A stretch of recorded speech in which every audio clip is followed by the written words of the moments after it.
So folks, January 6th was kind of a crazy thing. I'm sure everybody remembers, but there's a guy by the name of Adam Johnson, and he's known as the lectern guy, or the podium guy. And he was the guy carrying Nancy Pelosi's lectern during the Capitol riot. You can see him here. And he pleaded guilty to entering, let me make sure I get this right, to entering and remaining in a restricted building or grounds. What a gay charge. I mean, serious? I mean, for God's sakes, we own the building, we paid for it. We should be able to go in there and have a damn picnic in there if we want. Same with any other government building. So at the time of this, a guy by the name of Patrick Scruggs, he was then serving as assistant U.S. attorney, and he prosecuted Johnson. This is what he said about Johnson's case by simply being in the building and carrying a lectern. Just so you know how dramatic this dude is.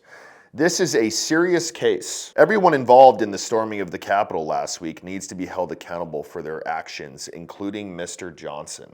Okay, man, got in your feelings a little bit. It's all right. It happens sometimes. Sounds like it happens a lot for you. But anyways, this guy was involved in a road rage incident. And I would call this situation very serious. And I would call the Capitol riot thing, if you even want to call it a riot, and the dude who just simply was photographed with the lectern, not that fucking serious. So here's the news story, but this guy got out of his vehicle and stabbed the dude with a pocket knife. One of the most infamous Capitol riot defendants, but tonight, he's a defendant himself.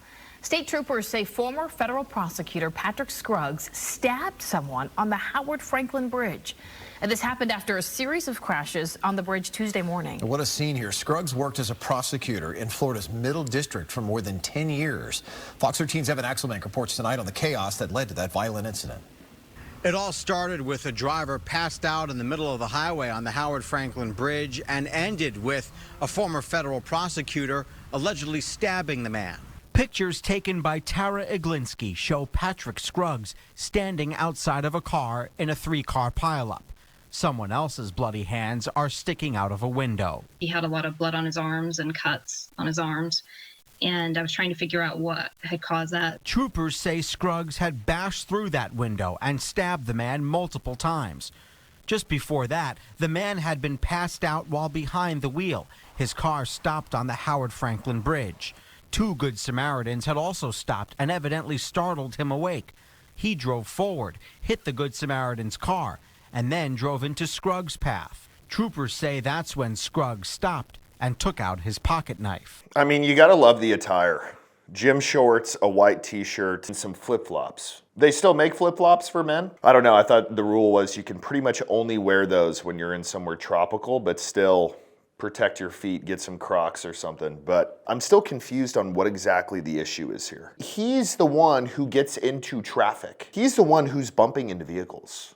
I don't know if he just got impatient or he thinks he's some badass because he put the lectern dude away. But whatever happened to the thought process of, look, you're a man. It is not in a man's best interest to get over emotional or overly worked up about anything. Trust me, I have had to learn it over the years because when I was younger, man was I a hothead. And I still occasionally struggle with it from time to time, but nowhere like this. Dude, it's gonna be okay. It's a fucking fender bender. How about you take a deep breath and just tell yourself, man, how many people have I put away?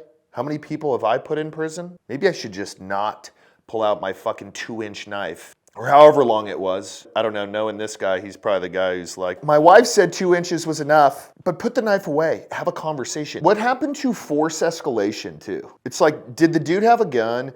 Did the dude even get out of his vehicle? I mean, what did he do? Did he pull out some pepper spray maybe? Pepper spray is still non-lethal and you can run away from it. Just turn your back once you see it. It sucks, for sure, but it's not gonna fucking kill you. But you're just, hey sir, why'd you cut me off? Here's more. It's just so sad that someone would react in that way. There's so much road rage nowadays. Witnesses might not have expected it from Scruggs had they known he was a federal prosecutor for 10 years. He just left that job for a private practice.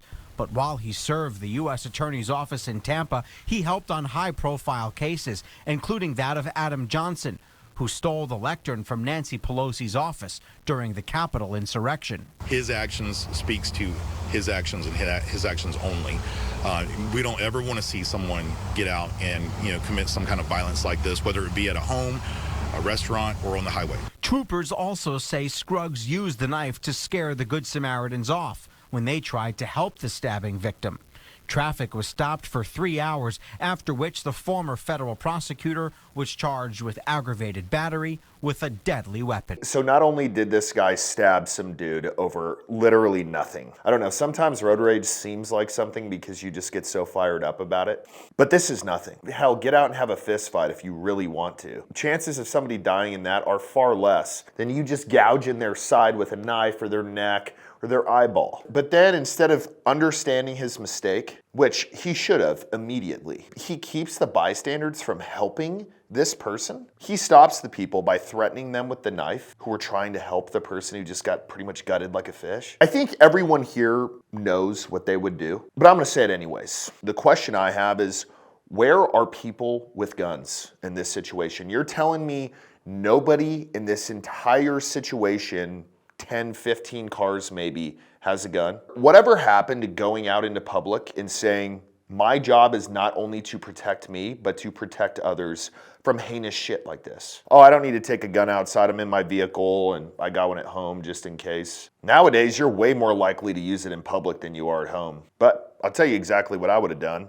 I would have got out of my truck, pointed it right at his fucking head and say, you have 2 seconds to step away, put the knife on the ground, and why don't you just get in the fetal position while you're at it? And if he didn't, I would have blown his fucking head off in order to help the person who's bleeding out. But that's where the legality of this comes in terms of what is considered too much force. If he's stopping people from helping this person, he's actively still trying to kill the person. This is the exact reason why I'm partnered with Attorneys on Retainer and why I recommend everybody get it. It's for situations like this. Hell, he's an assistant United States attorney. That throws something in the mix because he's probably got all of the contacts in the world out there and people who can get him off pretty easily. Here's what Attorneys on Retainer does.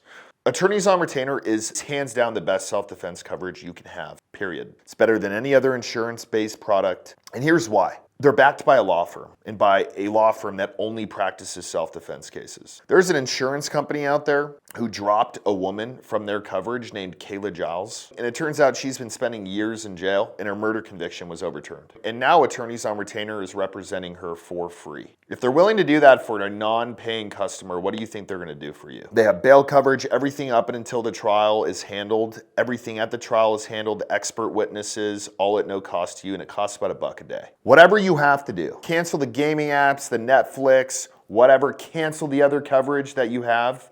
If you don't have AOR, you're just gambling with your freedom if you have a gun. So we're giving you guys $50 off your individual sign up, $25 off your family sign up. There's gonna be a link and code below the video. Go sign up. Stuff like this can happen any day, and you've got to be prepared.